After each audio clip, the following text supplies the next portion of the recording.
everyone, I welcome you all in this online platform by Lines IAS Academy, जहाँ पे हम 2021 के current affairs को MCQs के थ्रू डिस्कस करते हैं।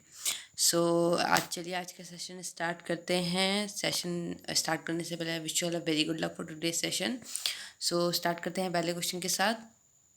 Which among of the following is slash are missions of NASA. आपको बताना है इसमें से नासा के कौन कौन से मिशंस हैं। तो पहला है आपका कैसिनी ह्यूजेंस, दूसरा है अपोलो, तीसरा है क्यूरियोसिटी। आपके ऑप्शंस हैं A and B only, C only, B only या फिर all of the above. NASA हमेशा से न्यूज़ का पार्ट रहा है अपने मिशंस को लेकर। तो अभी रिसेंटली परसीवरेंस की वजह से नासा न्यूज़ में था, तो इसलिए आपके लिए इसके मिशंस काफ़ी इंपॉर्टेंट हो जाते हैं। तो देखते हैं इसका आंसर क्या है। आई होप आप लोगों ने कमेंट सेक्शन में टाइप कर दिया होगा। इसका आंसर है आपका all of the above, which means सारे मिशन जो हैं आपके नासा से रिलेट करते हैं, नासा के हैं। एक एक करके देखते हैं। पहला जो आपका ऑप्शन था, हमने क्यूरियोसिटी लास्ट से स्टार्ट किया है। तो क्यूरियोसिटी जो सबसे आपका 2011 में जो अभी आया था, ओके। तो ये जो मिशन था आपका, ये मार्स पर भेजा गया था। ये आपको यहाँ पे याद रखना है कि मार्स पर भेजा गया था। और यहाँ पे उस प्लैनेट की हैबिटेबिलिटी को बताने के लिए कि वहाँ पे किस तरीके से सस्टेन करा जा सकता है या नहीं, ये बताने के लिए इस मिशन को भेजा गया था। इसकी अदर डिटेल्स हैं, आप वीडियो को एक बार पॉज करके इसको पढ़ सकते हैं। इसके साथ ही फिर हम नेक्स्ट वाले अगर हम मिशन की बात करें तो कैसिनी ह्यूजेंस जो मिशन था आपका, वो आपका 1997 से लेकर 2017 तक चला था। बेसिकली ये आपका सैटर्न पर भेजा गया था, ओके। और ये आपका जॉइंट एक मिशन था जिसमें आपका यूरोपियन स्पेस एजेंसी ने भी पार्ट किया था, इटालियन स्पेस एजेंसी ने भी पार्ट किया था, ओके। और फिर आपका अजेनियस इटालियन ने भी करा था। बेसिकली इसमें आपकी ये चीज़ें थी। तो कैसिनी यहाँ पे आपका रोबोटिक स्पेस क्राफ्ट था। And then we have a probe called Huygens. तो ह्यूजेंस जो था वो आपका जो सैटर्न का जो लार्जेस्ट मून होता है, जिसे टाइटन नाम दिया गया है, उस पर ये गया था 2005 में। फिर ये वहाँ से जो जिस भी स्टडी के लिए इसको वहाँ भेजा गया था, उसको करके वापस आया था। पूरी तरीके से ये जो एंटर हुआ था एटमॉस्फेयर में, ये आपका 2017 में एंटर हुआ था। और उसके बाद इसका कम्युनिकेशन लॉस्ट हो गया था नासा के साथ, तो इस वजह से आपका ये मिशन पार्ट हो जाता है। फिर इसके साथ ही अगर हम तीसरे मिशन की बात करें जो आपका ऑप्शन में था, तो अपोलो मिशन हो जाता है आपका। बेसिकली आपका ये 1968 में गया था और ये गया था आपका मून पर।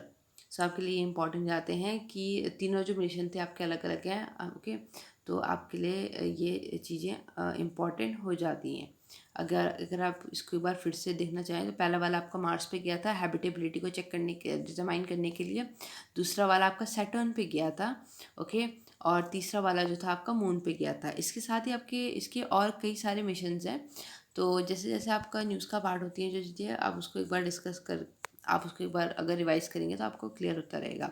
इसके साथ हम नेक्स्ट क्वेश्चन की तरफ बढ़ते हैं। Question number 2, who founded the Servants of Indian Society which train people to be selfless worker so they could work for the common good of the people in 1905। Basically ये पूछ रहे हैं कि servants of Indian society किसने बनाई थी 1905 में।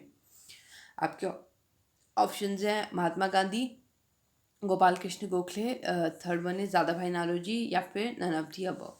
आपको बताना है servant of the Indian society किसने इस्टेब्लिश करी थी 1905 में। देखते हैं इसका आंसर क्या होगा। इसका आंसर है आपका B, which means Gopal Krishna Gokhale ने आपकी सर्वेंट्स ऑफ सोसाइटी बनाई थी। गोपाल कृष्ण गोखले की बर्थ एनिवर्सरी अभी कुछ ही टाइम पहले गई है, इसलिए ये न्यूज़ का पार्ट थे। इनके बारे में अगर हम और बातें यहाँ पे देखें तो ये आपके डेक्कन एजुकेशन सोसाइटी से भी रिलेट करते हैं, ओके। इन्होंने कई डेली न्यूज़पेपर भी पब्लिश करे थे।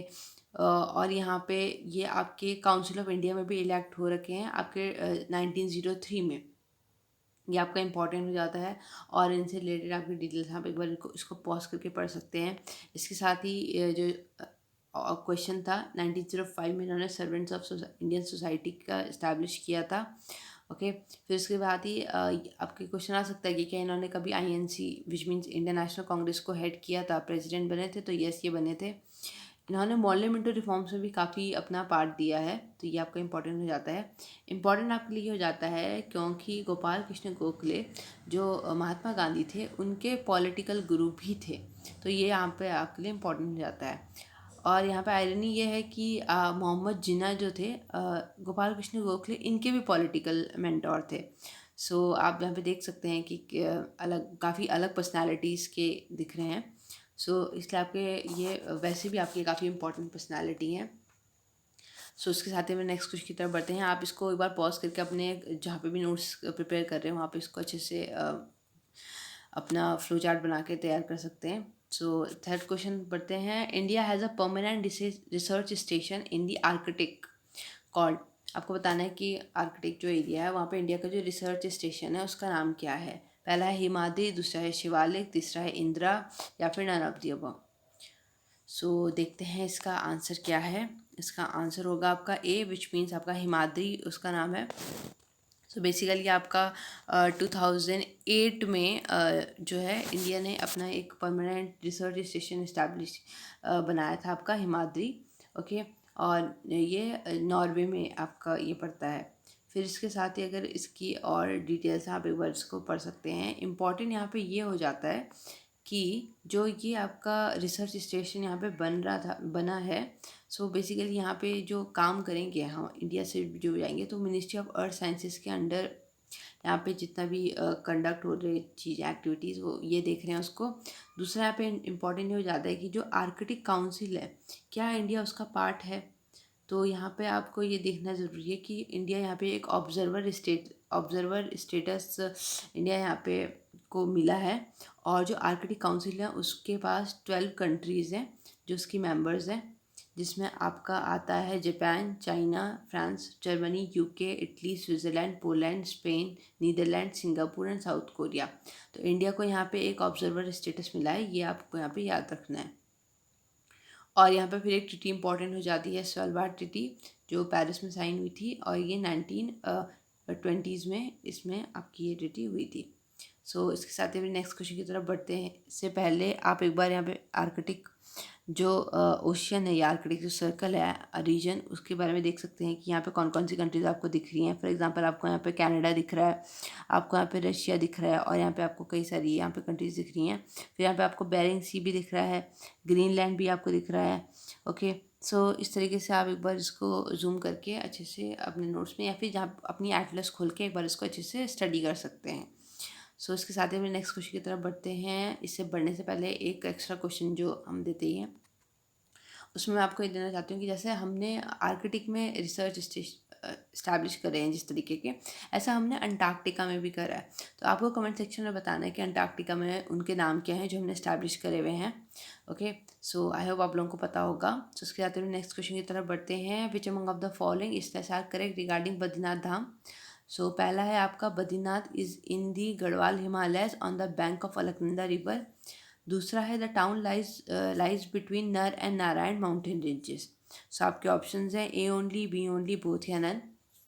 क्योंकि यहाँ पे आपका बद्रीनाथ जो एरिया है वहाँ पे कंस्ट्रक्शन से रिलेटेड कुछ आपकी न्यूज़ आई है कि वहाँ का डेवलपमेंट के लिए कुछ पीएसयूज़ ने अपना इंगेजमेंट दिखाया है, इसलिए आपका ये न्यूज़ का पार्ट हो जाता है। काफ़ी बेसिक क्वेश्चन है और आपको पता ही होना चाहिए। सो देखते हैं इसका आंसर क्या है। इसका आंसर है बोथ, दोनों स्टेटमेंट बिल्कुल सही है। तो बद्रीनाथ जो आपका पड़ता है वो गढ़वाल हिमालयाज में पड़ता है, बिल्कुल सही है। अलकनंदा रिवर के बैंक में पड़ता है, बिल्कुल सही है। और दो माउंटेन रेंजेस हैं आपकी नर और नारायण, जिनके बीच में आपका ये जो ये पिलग्रिमेज है ये पड़ता है। सो अगर आप यहाँ पे देखें तो ये आपको उसका पिक्चर दिख रहा है। सो इसके साथ ही में नेक्स्ट क्वेश्चन की तरफ बढ़ते हैं। सो शुविया desert sometimes seen in news is, आपको बताना है ये क्या है। पहला है इन्वेजिव स्पीशीज ऑफ प्लांट, दूसरा है जेनेटिकली मॉडिफाइड राइस वेराइटी, तीसरा है a tribe of north east region, या फिर none of the above. So current affairs का पार्ट है ये आपका, कुछ दिन पहले आप लोगों ने न्यूज़ में कवर किया होगा। सो देखते हैं इसका आंसर क्या है। इसका आंसर आपका D, which means none of the above, क्योंकि आपका बेसिकली ये एक स्मॉल एक बर्ड के जैसा दिखने वाला डायनासोर है, जो कि आपका 70 मिलियन ईयर्स पहले पाए गए थे। ओके, सो इसीलिए आपका ये इम्पोर्टेंट हो जाता है। इनका कुछ रिमेन्स मिले होंगे इसलिए ये आपका न्यूज़ का पार्ट हो जाते हैं। सो इसके बारे में आपको ये इम्पोर्टेंट कुछ इसकी डिटेल्स हैं कि किस तरीके के ये थे, क्रिटेशियस पीरियड के डायनासोर्स थे। ओके, सो आपको इसको एक बार पॉज करके पढ़ सकते हैं। ऑल्दो सबसे इम्पॉर्टेंट यही होता है कि फॉर एग्जांपल इस तरीके की टर्म्स आ जाती हैं कि ये किस चीज़ से, ये किसके बारे में बात कर रहा है, ये क्या है। तो हमें पहले ये, अगर हमें बेसिक ये क्लियर है कि ये एक डायनासोर है या क्या है, तो हम इजीली क्वेश्चन में एलिमिनेट कर सकते हैं। सो नेक्स्ट क्वेश्चन की तरफ बढ़ते हैं। Which among of the following is incorrect. पहला है NRC is an official record of those who are legal Indian resident. दूसरा है it include demographic information about all those individual who qualifies as citizen of India as per the citizenship act 1955। Incorrect statement बताना है A only, B only, both या none. सो NRC आपका बहुत time से news का पार्ट है। Okay, और इसीलिए ये आपका इम्पोर्टेंट हो जाता है। तो देखते हैं इसका आंसर क्या है। आई होप आप लोगों ने इजीली कर लिया होगा, काफ़ी इजी क्वेश्चन है ये। सो इसका आंसर है ए ओनली। सो आपको ये देखना था कि यहाँ पे इनकरेक्ट स्टेटमेंट पूछा है, और पहला स्टेटमेंट इनकरेक्ट इसलिए है क्योंकि यहाँ पे रेसिडेंट नहीं सिटीजन आएगा। और अगर आपको ये भी पता है कि दूसरा स्टेटमेंट सही है, तो आप लॉजिक से भी पहला स्टेटमेंट गलत कर सकते थे, क्योंकि यहाँ पे रेजिडेंट की बात करिए, यहाँ पे सिटीजन की बात करिए, तो ये काफ़ी कॉन्ट्ररी सिचुएशन है। सो ध्यान रखना चाहिए वैसे इसमें, क्योंकि जैसे कई बार होता है कि ऐसे हमें पता है कि यहाँ पे लीगल इंडियन सिटीजन्स की बात करें, पर हम कई बार फ्लो में रेसिडेंट हम इग्नोर कर सकते हैं। सो इसको ध्यान में रख के, सो अगर हम एनआरसी के बारे में बात करें तो ये सिटीजन्स का एक ऑफिशियल डेटा है, बिल्कुल सही। 1955 के एक्ट के अकॉर्डिंग यहाँ पे डेमोग्राफिक इन्फॉर्मेशन जो बताई जाती है यहाँ पे बिल्कुल सही। पहला जो आपका रजिस्टर था 1951 में तैयार किया गया था, और अभी तक ये सिर्फ असम के लिए बना है। ये आपके लिए इंपॉर्टेंट हो जाता है। सो इसके साथ ही अपने नेक्स्ट क्वेश्चन की तरफ बढ़ते हैं। Arrange the following from west to east. आपको वेस्ट से ईस्ट में अरेंज करना है। पहला है मेडागास्कर, दूसरा है सिचिल्स, तीसरा है Mauritius, last one is Maldives. So आपके ऑप्शंस हैं A B C D, A B D C, B A C D, B A D C. West to east आपको ये अरेंज करने हैं। क्वाड जो आपका ग्रुप है वो आपका न्यूज़ का पार्ट था, इसीलिए आपका फिर ये इंडियन ओशन रीजन की जितनी कंट्रीज़ हो जाती हैं ये भी आपका न्यूज़ का पार्ट हो जाते हैं। सो फिर आपको एटलस खोल के देखनी है, तो इसीलिए आपके लिए ये क्वेश्चन बनता है। सो देखते हैं इसका आंसर क्या है। आई होप आप लोगों ने कर लिया होगा। इसका आंसर है आपका ए बी सी डी। तो अब देखते हैं कैसे ए बी सी डी है। देखिए उन्होंने कहा था वेस्ट से ईस्ट की तरफ को, तो पहला है मेडागास्कर, फिर आता है आपका Seychelles, then we have Mauritius, and then we have Maldives. So आप देख ही होंगे कि ए बी सी डी आपका, अगर हम ऑप्शन की तरफ भी जाएं तो पहला मेडागास्कर, दूसरा सिचिल्स, तीसरा Mauritius, and the last one is Maldives. So इसलिए आपका ए बी सी डी इसमें आंसर हो जाता है। इम्पॉर्टेंट हैं आपके ये सब जितने भी यहाँ पे आपके दिए गए हैं। सो यहाँ पे मैं वैसे यहाँ पे एक न्यूज़ का पार्ट, एक बहुत ही इम्पॉर्टेंट लोकेशन है डिएगो गार्सिया। तो एक और क्वेश्चन, जो पहला क्वेश्चन था हमने अंटार्कटिका वाला पूछ लिया, एक और अदर देन दीज 10 क्वेश्चंस। सो ये क्वेश्चन आपको बताना है कि डिएगो गार्सिया ये जो है ये किसके अंडर पे है। ओके, आपको यहाँ पे ये बताना है, क्योंकि ये अलग अलग यहाँ पे लोकेशंस हैं, बहुत इंपॉर्टेंट एरिया है ये। सो इसके साथ ही हम नेक्स्ट क्वेश्चन की तरफ बढ़ते हैं। The financial action task force is an inter governmental body established in 1989 on the initiative of G20. It is a policy making body which works to generate necessary political will to bring about national legislative and regulatory reforms in various areas. Correct statement बताना है A only, B only, both या none. FATF क्योंकि ये एक तरीके जो इनकी जो लिस्ट होती हैं आपकी ग्रे लिस्ट, ब्लैक लिस्ट, तो ये जो लिस्ट है ये काफ़ी न्यूज़ का पार्ट रहती हैं। सो इसलिए आपका FATF का कॉम्पोजिशन बहुत इंपॉर्टेंट हो जाता है। तो देखते हैं इसका आंसर क्या है। इसका आंसर होगा आपका बी ओनली। पहला स्टेटमेंट क्यों गलत हो जाता है आप इसको ध्यान दीजिए। इंटर गवर्नमेंटल बॉडी बिल्कुल ठीक है, 1989 बिल्कुल ठीक है, G20 नहीं होगा, यहाँ पे आपका G7 कंट्रीज़ ने बनाया था। दूसरा स्टेटमेंट बिल्कुल सही है, पॉलिसी मेकिंग बॉडी है, बिल्कुल सही हो जाता है। सो इसका जो सेक्रेटरीट है आपको याद रखना है कि इसका अपना कोई सेक्रेटरीट नहीं है, OECD के हेडक्वार्टर्स में इसका सेक्रेटरीट होता है। सो इसके बारे में अगर हम थोड़ा सा और बात करें तो इनिशियली जब ये बना था तो मनी लॉन्ड्रिंग से रिलेटेड काम करने के लिए बना था, लेकिन बाद में इन्होंने अपना जो एम था वो और एक्सपेंड करा, और अभी टेररिस्ट फाइनेंसिंग की तरफ भी काम करते हैं। ओके, और फिर इन्होंने 2012 में और एक्सपेंड करा अपना एम, और ये financing of proliferation of weapons of mass destruction से रिलेटेड भी यहाँ पे ये काउंटर करने के लिए एफर्ट्स लगाते हैं।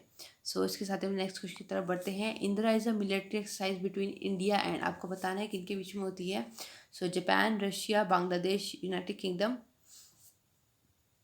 बहुत इजी हो जाता है उन लोगों के लिए जो वीकली टेस्ट सीरीज़ को फॉलो करते हैं, क्योंकि ये उसका पार्ट था ये क्वेश्चन, और मैगज़ीन को कवर कर रहे हैं तो तभी आपको बिल्कुल पता होगा। क्योंकि सो देखते हैं इसका आंसर है बी, विच मीन से इंडिया और रशिया के बीच होने वाली मिलिट्री एक्सरसाइज है। सो इसके साथ ही अपने आज के सेशन के लास्ट क्वेश्चन की तरफ बढ़ते हैं। World Employment and Social Outlook released by, आपको बताना है इसको कौन रिलीज़ करता है। International Labour Organization, World Trade Organization, UNESCO, या फिर none of the above. So report वाला जो हम सेक्शन करते हैं उसका ये पार्ट हो जाता है। तो देखते हैं इसका आंसर क्या है। इसका आंसर होगा आपका ए, विच मीन्स ILO इसको रिलीज़ करता है। सो इम्पॉर्टेंट इतना ही हो जाता है इसमें। बाकी ऑल दो आपको इतना ज़्यादा डीप नहीं जाना कि रिपोर्ट में क्या बातें करी हैं, वो जब फिर रिपोर्ट की लेटेस्ट फाइंडिंग्स आती हैं तब आप उसको पढ़ सकते हैं मेंस के पर्सपेक्टिव से फिर। सो इसके साथ ही अपने आज के सेशन के एंड पे आते हैं। आई होप आप लोगों ने अच्छे से अटेम्प्ट करे होंगे। Thank you for listening, thank you for attempting, thank stay home, stay safe, stay healthy. Thank you guys, thank you.